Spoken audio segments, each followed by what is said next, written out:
Zemmour répond quand même aux attentes de beaucoup des Français sur ces thématiques essentielles, et pourtant, il peine à convaincre, et pire, il fait peur aux Français. C'est pas le client qui est un abruti, c'est ou le vendeur qui n'est pas bon, ou le produit qui n'est pas adapté. Voilà. Le pays n'en deviendra pas ingouvernable parce qu'il va manquer une dizaine de députés à Macron. Évidemment, je ne vois pas une majorité absolue, c'est le moins qu'on puisse dire pour la gauche. Il y a 3 catégories d'électeurs. Je pense qu'on peut trouver les explications à l'abstention. Vous me direz quand est-ce que je pourrais faire le professeur. Transgresser un certain nombre d'interdits. Le problème, c'est qu'Éric Zemmour ne l'a pas incarné.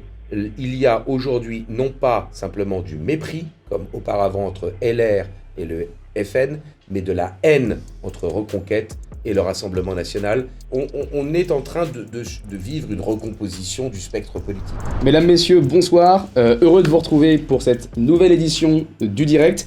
Aujourd'hui, on va débriefer les législatives avec nos 2 invités.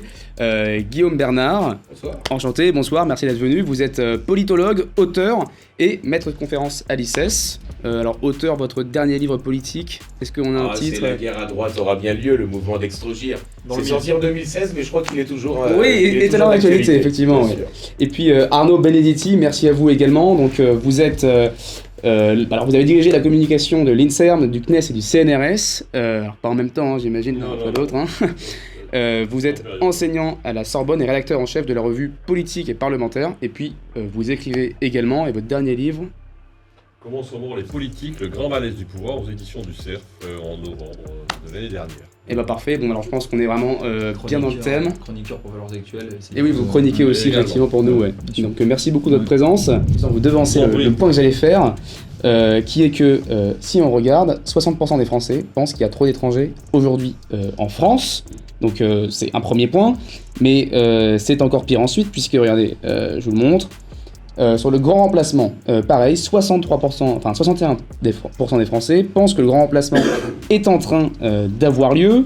Et puis, si on parle de l'islam, là, c'est encore pire, puisque 63% des Français pensent que l'islam représente une menace pour la République. Alors, les Français sont d'accord avec Zemmour sur tous les points essentiels du programme de Zemmour, et pourtant, derrière, quand on regarde l'image d'Éric Zemmour, et ben, c'est un peu une catastrophe, puisque 57% des Français sont inquiétés par Éric Zemmour. Et alors justement, la question que j'ai envie de vous poser, c'est qui sont les Français en fait? On voit un paradoxe. On voit que Zemmour répond quand même aux attentes de beaucoup des Français sur ces thématiques essentielles, et pourtant, il peine à convaincre, et pire, il fait peur aux Français. Oui, sauf que votre sondage, vous ne mettez pas quels sont les enjeux qui, pour les Français, durant l'élection présidentielle, étaient considérés comme les enjeux saillants. Et quand vous regardez l'évolution de ces enjeux durant toute la campagne présidentielle, il y a un certain nombre d'items qui vont apparaître comme des items qui vont polariser le vote, notamment la question du pouvoir d'achat. Et la grande force, finalement, de la concurrente principale d'Éric Zemmour, qui était Marine Le Pen, c'est d'avoir été capable de préempter, voire même d'imposer dès le début de la campagne, cette thématique. Qu'une majorité de Français considère qu'il y ait trop d'étrangers en France ou que l'islam pose un problème dans une république laïque, ça c'est un fait. Mais ça ne veut pas dire que même s'ils considèrent que cet enjeu est important, ça ne veut pas dire qu'ils considèrent que c'est l'enjeu le plus important. C'est-à-dire qu'en fait, Éric Zemmour, encore une fois, aurait dû élargir, alors c'est facile de le dire après évidemment, mais il aurait dû élargir les thématiques qui étaient les siennes. Quand vous voulez être président de la République, encore une fois, vous ne pouvez pas vous limiter à un seul thème. Et là, ça a été l'une des faiblesses. Alors, il y a eu un autre aspect, à mon avis, conjoncturel qui a joué. Deux aspects. C'est qu'il a sous-estimé la capacité de résistance et l'implantation sociopolitique de Marine Le Pen dans la société française. Ça, Marine Le Pen, elle a une sociologie, on en reparlera peut-être tout à l'heure, qui est arrimée à son offre politique. On la voit dans le nord, dans le sud-est. Elle gagne aussi, on le voit par exemple dans le sud-ouest. Le résultat du premier tour des législatives est très intéressant de ce point de vue-là, parce qu'on voit qu'il y a des possibilités de gains en termes de sièges qui sont très concrètes en Gironde ou en Lot-et-Garonne, par exemple. Et ça, je pense qu'il a véritablement sous-évalué cette capacité. Le Rassemblement national est un vieux parti. C'est un parti qui est né dans les années 70, qui s'est développé dans les années 80, qui a connu des hauts et des bas, mais qui a quand même réussi à un moment donné une forme d'enracinement, même s'il n'a pas le nombre d'élus qu'il pourrait espérer au regard de son poids politique. Et ça, c'est une réalité. Le deuxième aspect qui me paraît, lui, conjoncturel, c'est qu'on voit bien que dans la campagne d'Éric Zemmour, il y a un moment donné où ça va décrocher. Alors, ça commence à s'infléchir dès le mois de janvier, dès le mois de février. Il n'a plus, finalement, les intentions de vote qu'il avait, par exemple, en octobre ou en novembre. L'affaire ukrainienne est indéniablement un sujet où, là, il est rattrapé par un réel qui va vraisemblablement, quand même, considérablement plomber sa campagne, notamment la question de l'accueil des réfugiés ukrainiens. Là, il y a manifestement, à un moment donné, quelque chose qu'il ne voit pas, qu'il n'est pas capable de s'approprier. Il prend une position qui est considérée comme une position qui n'est pas la bonne position, qui n'est pas opportune, qui n'est pas humaine, au regard de ce que constitue l'Ukraine, au regard j'allais dire même de la culture des Ukrainiens. Et il y a une incompréhension, y compris dans son bloc électoral, y compris dans les gens qui sont plutôt favorables à l'offre politique d'Éric Zemmour. À un moment donné, il y a un phénomène d'incompréhension, comme s'il allait trop loin d'une certaine manière dans son positionnement. Ça aussi, je pense que ça, en effet, affaiblit considérablement l'offre d'Éric Zemmour. Et c'est vrai qu'après la guerre en Ukraine, on voit bien que là, ça devient de plus en plus difficile. Enfin, après le démarrage de la guerre en Ukraine, ça devient de plus en plus difficile pour lui. C'est pas le client qui est un abruti, c'est ou le vendeur qui n'est pas bon, ou le produit qui n'est pas adapté. Voilà. Je reviens un instant sur le monothématisme. Les Verts sont restés un parti charnière, sont restés un parti, je dirais, subalterne, tant qu'ils n'étaient que écologistes. C'était la position d'Antoine Wechter dans les années 80. Et à partir du moment où les Verts ont accepté l'idée qu'ils étaient un parti de gauche, qu'ils étaient un parti avec une idéologie, et donc la possibilité de prendre position sur tout un ensemble de sujets, ils ont réussi à se développer. Eh bien, pardonnez-moi, mais ne pas voir que la question du mode de vie et la question du niveau de vie, notamment par exemple par la question des revenus qui sont redistribués, par la protection sociale. Si on ne voit pas qu'il y a un lien et que l'on peut, même si l'on préfère parler du mode de vie, eh bien parler aussi du niveau de vie, c'est peut-être qu'il y a une défaillance, je dirais, dans la conception, de son programme. Ne faut-il pas mieux voter NUPES afin de ne pas dégager de majorité absolue à l'Assemblée et ainsi équilibrer les ennemis afin de bloquer toute avancée anti-France? Guillaume Bernard. Écoutez, moi je suis pas là pour donner des consignes de vote, d'autant plus que je n'appartiens à aucun parti politique. Oui. En revanche, disons les choses, il est très peu vraisemblable que la NUPES obtienne une majorité absolue de 289-290 élus. Il est en revanche possible, ce qui serait extrêmement nouveau, hormis le cas de 1988 où c'est vrai, le Parti socialiste à lui tout seul n'avait pas la majorité absolue, mais tout de même la gauche avait la majorité absolue. Ce serait un cas extrêmement nouveau qu'il n'y ait pas ce qu'on appelle le phénomène majoritaire, c'est-à-dire qu'un président nouvellement élu n'obtienne pas une majorité parlementaire lorsque les législatives suivent de quelques semaines la présidentielle. Les cohabitations, on les a eues lorsque il y avait les législatives plusieurs années après la présidentielle. Donc, il est tout à fait possible, effectivement, qu'Emmanuel Macron, avec ses alliés, Horizon, Agir, etc., n'ait pas forcément cette majorité-là.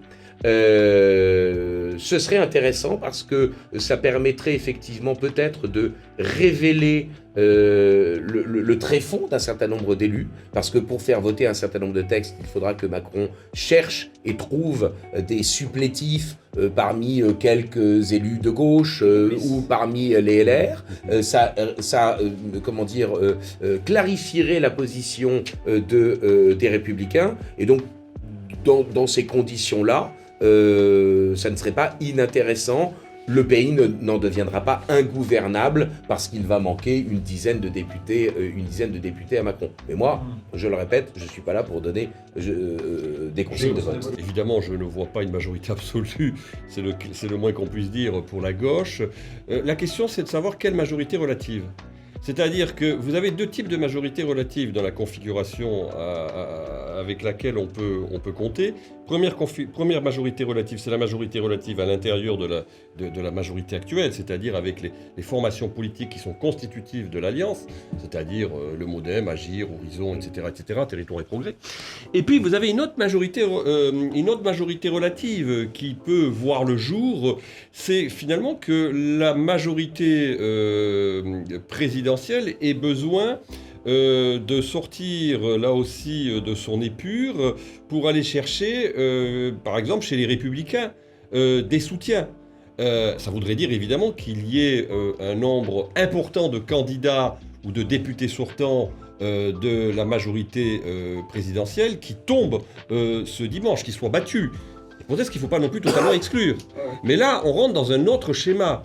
Moi, je suis assez favorable, en effet. Alors, je ne donne pas de consignes et je n'en donnerai strictement aucune parce que chacun est libre de faire ce qu'il veut et je suis, comme Guillaume, détaché de toute appartenance partisane, fort heureusement, en l'occurrence. Mais je pense que, finalement, une majorité relative, ça serait un moyen peut-être de donner un peu de maturation au fonctionnement de la vie politique. C'est-à-dire retrouver, d'une certaine façon, un Parlement qui retrouve une véritable fonction dans le système institutionnel, qui est un Parlement qui contrôlera plus l'action du gouvernement, qui contraindra plus l'action du gouvernement, et où finalement se dégageront à un moment donné des majorités de compromis. Ça serait quand même un signe, me semble-t-il, de maturité politique, et qui nous rapprocherait d'ailleurs, en l'occurrence, de régimes qui sont des régimes voisins, comme les Allemands ou les Italiens, voire les Espagnols. Marine Le Pen n'est-elle finalement pas la grande gagnante de la création de Reconquête, car Éric Zemmour a ramené aux urnes un certain nombre d'électeurs de droite déçus, créant ainsi une réserve de voix au RN. Guillaume Bernard. Oui, d'une certaine manière, oui. En plus, effectivement, là, tout à l'heure, vous aviez parlé de la diabolisation ou de la dédiabolisation de Zemmour. Il est certain qu'il lui a servi quelque peu de paratonnerre pendant la présidentielle. Clairement. Donc, moi, en tout cas, je ne suis pas un obsédé des monopoles.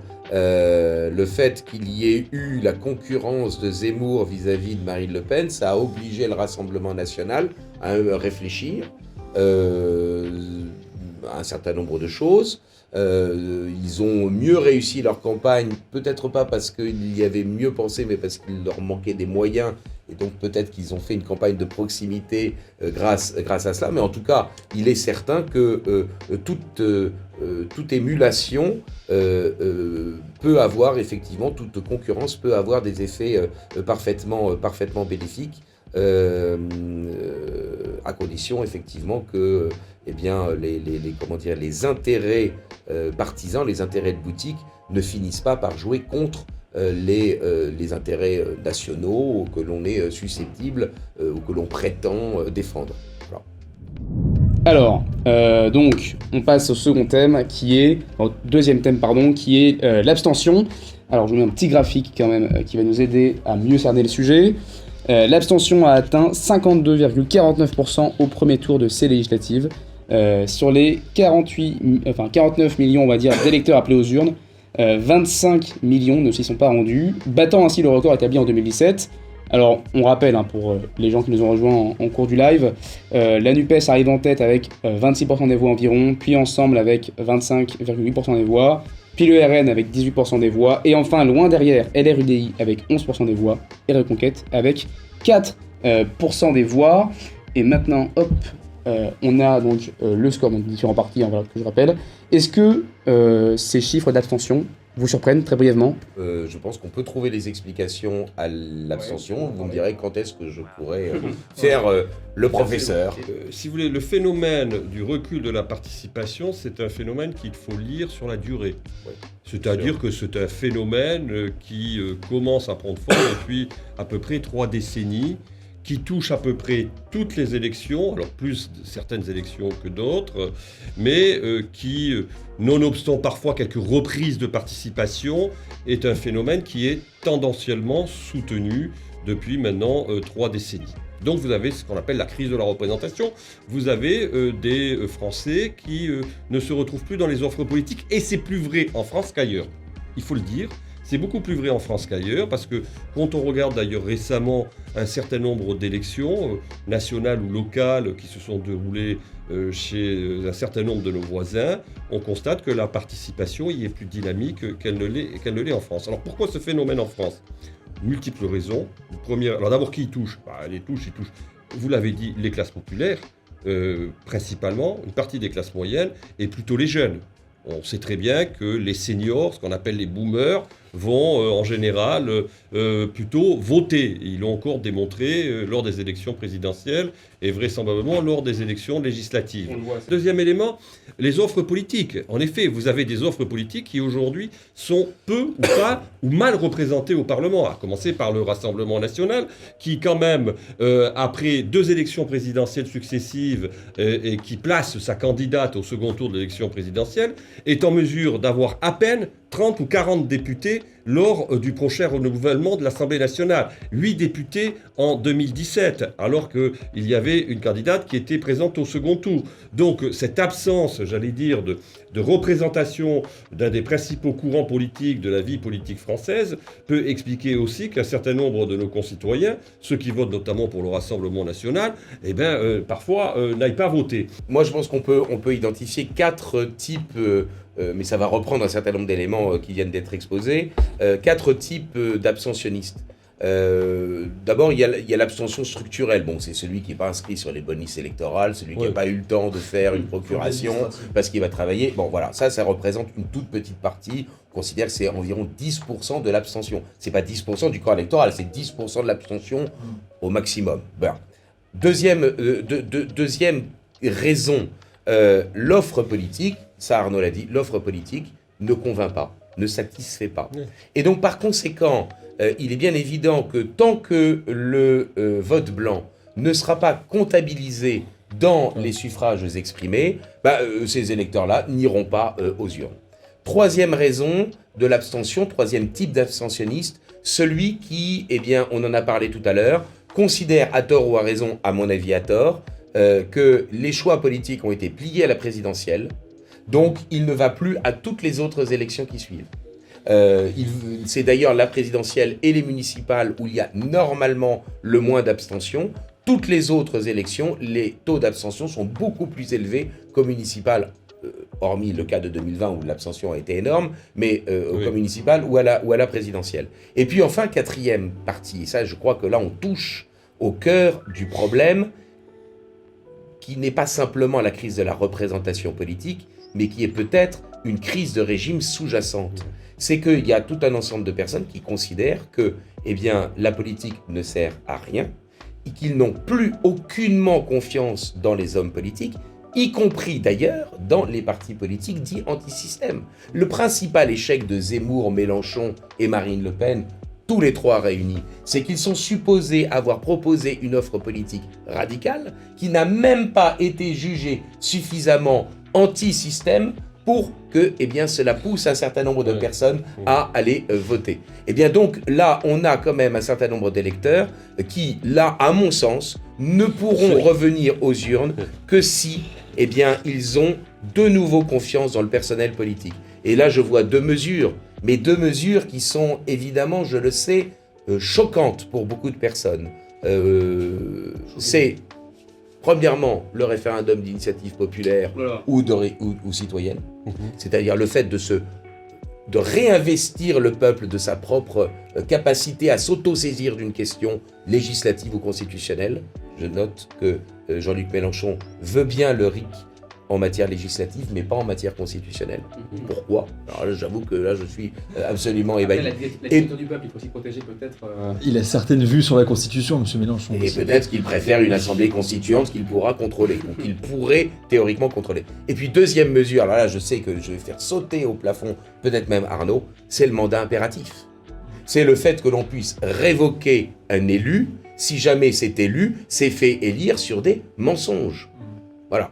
Je crois que je ne dis pas que ces mesures sont applicables immédiatement, je dis simplement que pour cette 4e catégorie d'abstentionnistes, ceux qui ne vont pas aux urnes, non pas parce que l'offre politique ne les satisfait pas et que finalement ils préfèrent rester chez eux, ceux qui ne croient plus du tout, ceux qui, d'une certaine manière, ne se sentent plus appartenir au corps social, au corps politique. Ceux qui considèrent que dans le fond, la vie politique ne les concerne pas, qu'elle ne leur apportera rien. Ceux-là, je crois qu'on ne pourra les réintégrer dans la vie politique, dans la vie sociale, qu'avec des mesures extrêmement fermes, le RIC, le mandat impératif. Le score de la NUPES est extrêmement intéressant puisque la coalition de tous les mouvements de gauche fait moins aux législatives qu'un seul candidat, Jean-Luc Mélenchon, à la présidentielle. Un nombre de voix. Un nombre de voix. Comment l'expliquer ? Il y a moins de votants. En même temps, c'est mécanique. Je veux dire, Oui, mais alors pourquoi Parce que dans l'électorat de gauche, il y a 3 catégories. Alors quand je dis de gauche, c'est-à-dire si on reprend la classification de Jacques Julliard, c'est promis, je suis très rapide, la gauche autoritaire, la gauche collectiviste, la gauche anarchiste, la gauche libérale. Dans la NUPES et dans Mélenchon, il y a la gauche autoritaire, il y a la gauche anarchiste, et la gauche, bon, et très bien, et la gauche collectiviste. Bon, il y a 3 catégories d'électeurs. Il y a, je dirais, les électeurs des catégories populaires qui n'ont pas encore basculé chez Marine Le Pen. C'est caricatural, c'est simplificateur, mais c'est ça. C'est ceux qui sont encore en province et qui n'ont pas encore basculé chez Marine Le Pen. Deuxième catégorie, alors j'exagère aussi, je présente ça à coup de serpe, les bobos des centres-villes, écolos, etc. Et puis troisième catégorie de l'électorat de Jean-Luc Mélenchon à la présidentielle, mais qui ne s'est pas déplacé aux législatives, beaucoup moins, eh bien l'électorat des banlieues, qui s'est servi du vote Jean-Luc Mélenchon, pour envoyer un message à la présidentielle, mais qui n'a pas voté pour un certain nombre de candidats, même dits islamo-gauchistes, ou en tout cas, il n'a voté que pour cela et pas pour les autres, puisque vous savez bien que dans le cartel électoral qu'est la NUPES, hein, je reprends l'expression de Jérôme Sainte-Marie, il y a la carpe et le lapin, enfin il y a absolument tout, et ils sont absolument incapables de gouverner ensemble. Donc, eh bien, ils ont sans doute conservé leur électorat bobo des centres-villes, ils ont perdu un peu de leur électorat populaire des provinces, et ils ont beaucoup perdu la NUPES par rapport à Jean-Luc Mélenchon, l'électorat des banlieues qui ne s'est pas véritablement déplacé pour les législatives. C'est aussi l'occasion peut-être de faire une petite pub pour notre offre. Alors, on vous rappelle qu'en cliquant sur le bouton rejoindre, vous pouvez accéder à toutes nos offres. Pour accéder à la rediffusion intégrale de cette émission, il faudra sélectionner le palier, le direct à 6,99 €. On vous rassure, si vous souhaitez attendre un peu plus, vous aurez accès demain soir à la version montée au best-of de cette émission. Et puis bon, il y a d'autres paliers hein, comme le soutien ou le mécène. Certains sont assez surpris qu'on propose ces paliers d'abonnement. Il faut comprendre que non, la publicité programmatique de YouTube ne suffit pas en fait. 1 € pour 1000 vues, ça n'existe absolument pas et on serait très content si ça existait. Malheureusement, c'est beaucoup plus compliqué lorsqu'on est un média qui rompt un petit peu avec la doxa imposée par la gauche et par les multinationales. Donc, si vous souhaitez nous donner les moyens de faire du journalisme indépendant, si vous voulez nous aider à traiter correctement les gens qui travaillent pour nous et qui travaillent pour vous, pour vos valeurs, eh bien, je vous encourage fortement à cliquer sur le bouton rejoindre. L'objectif de Reconquête, il était double, et c'était concomitant. Qu'est-ce que disait Éric Zemmour ? Je veux casser et je veux décloisonner les droites. C'est-à-dire en finir avec cet interdit moral qui pèse sur les droites et leur incapacité à s'unir, c'est-à-dire réunir LR, le RN, dans une même formation autour de moi, pour aller vite, autour de Reconquête. C'est toujours autour de soi que l'alliance se fait. Voilà, un peu comme Mélenchon, bon, à gauche. Mais ensuite, le deuxième aspect, c'était un aspect sociologique qui était lié. Il disait, oui, en fait, et qui finalement convergeait avec ce premier objectif, c'était je veux réunir, finalement, pour aller très vite, je caricature, le bourgeois et le populo. C'était ça, la grande idée. Bon, force est de constater que ça a quand même plutôt moyennement réussi lors de cette élection présidentielle. Ça ne veut pas dire que l'objectif stratégique, qui est l'objectif stratégique que Éric Zemmour s'était assigné, ne soit pas un objectif auquel les droites puissent réfléchir, et même essayent de réfléchir, parce que c'est quand même une des conditions, vraisemblablement, d'un retour au pouvoir, ou d'une accession plutôt au pouvoir, d'avoir une droite de rupture, une droite qui soit une droite néanmoins efficace électoralement, d'arriver à un moment donné à transgresser un certain nombre d'interdits. Le problème, c'est qu'Éric Zemmour ne l'a pas incarné, ou il a insuffisamment incarné. Est-ce qu'il y a d'autres offres qui sont capables de l'incarner ? Ça, c'est une vraie question qui se pose pour les mois et les années qui viennent. On est en train de vivre une recomposition du spectre politique. Il y a aujourd'hui non pas simplement du mépris, comme auparavant entre LR et le FN, mais de la haine entre Reconquête et le Rassemblement national, et qu'il est vraisemblable qu'il faudra qu'émergent de nouvelles personnalités pour réorganiser le camp politique, national. Union des droites, ça ne viendra jamais. Les droites sont idéologiquement incompatibles. L'unité de la droite, c'est-à-dire le fait que des gens qui pensent la même chose, mais qui sont dans des organisations différentes, puissent se réunir dans une organisation, ça en revanche, c'est parfaitement envisageable. Est-ce que Reconquête a objectivement un avenir ? Je crains pour eux que malheureusement non, puisqu'effectivement, ils apparaissent aujourd'hui comme étant des diviseurs et non pas comme étant ceux qui ont réussi l'unité. Il a quand même été à un moment donné dans une forme de démesure. Je pense qu'il a vraiment cru littéralement qu'il pouvait renverser la table. Et il n'est pas parvenu à renverser la table. Il est parvenu d'autant moins à renverser la table qu'il a été hors système tout le temps. Prenez l'exemple de Trump. Dieu sait si Trump est transgressif. Dieu sait si Trump a été diabolisé. Mais d'abord, Trump, il a réussi quelque chose qu'Éric Zemmour n'a pas réussi. C'est que Trump, si vous voulez, il a une stratégie différente. Il est quand même allé chercher le grand parti historique que constituent les Républicains pour obtenir une investiture qui a fini de le propulser, de le légitimer politiquement, quelle que soit la diabolisation dont il était l'objet. Éric Zemmour, lui, alors certes, les Républicains n'ont pas voulu certainement que Éric Zemmour vienne se présenter. Certains dans les Républicains, y compris des députés européens, l'avaient poussé il n'y est pas allé. À la primaire. Il a pensé qu'il pouvait toujours être en dehors du système, y compris dans sa sémantique, y compris dans ses propos, et y compris dans son organisation. Il en a quand même un peu payé le prix. En un mot, si vous voulez, on est quand même confronté là à un rapport de force entre le RN et Reconquête qui est tel que, a priori, le RN va écraser Reconquête. Bon. D'autant que il y a, dans la durée du second quinquennat Macron, une seule élection, les européennes en 2024, puisque toutes les élections locales qui pouvaient tomber en même temps que la présidentielle de 2027 sont repoussées à 2028. Donc ça veut dire qu'il n'y aura qu'une seule occasion, les européennes. Et des européennes qui sont un mode de scrutin, j'allais dire épouvantable, puisque c'est de la proportionnelle, c'est-à-dire que ça ne pousse en aucune manière les organisations politiques à trouver un quelconque accord, puisque chacun veut jouer sur son terrain, veut aller avec ses propres couleurs pour essayer d'obtenir un certain nombre d'élus.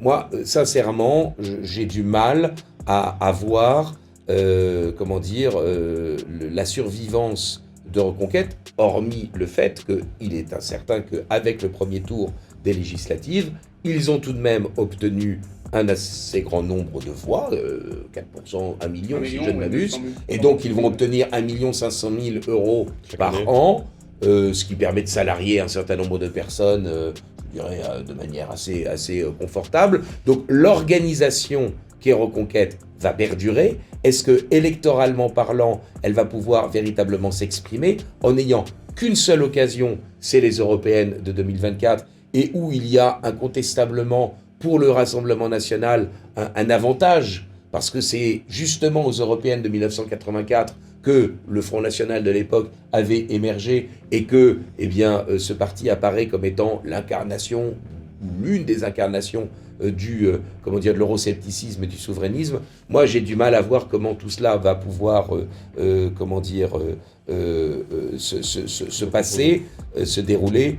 Je suis extrêmement pessimiste et navré par la situation du camp national, du camp de droite, dont personne n'ignore ici qu'il est plutôt, je dirais, celui dans lequel avec lequel j'ai le plus de proximité, et par conséquent, j'ose espérer que, il y aura l'émergence de personnes qui siffleront la fin de la récréation et qui, mettront tout le monde d'accord. L'inconvénient, c'est qu'évidemment, je vous l'ai dit, les élections locales où il peut y avoir la constitution de listes au municipal avec plusieurs personnalités venant de différentes organisations ou des binômes au cantonal, ces élections-là ne seront pas avant la prochaine présidentielle et donc par conséquent il n'y aura pas la possibilité d'une expérience, je dirais, d'un modus vivendi. Moi je crois qu'il ne pourra y avoir que par l'émergence au niveau local, la constitution au niveau local de réseau, la confédération telle une UDF, d'une certaine manière, une confédération très souple au niveau national pour faire émerger une force politique qui aura évidemment pour but de réconcilier tous ces gens-là.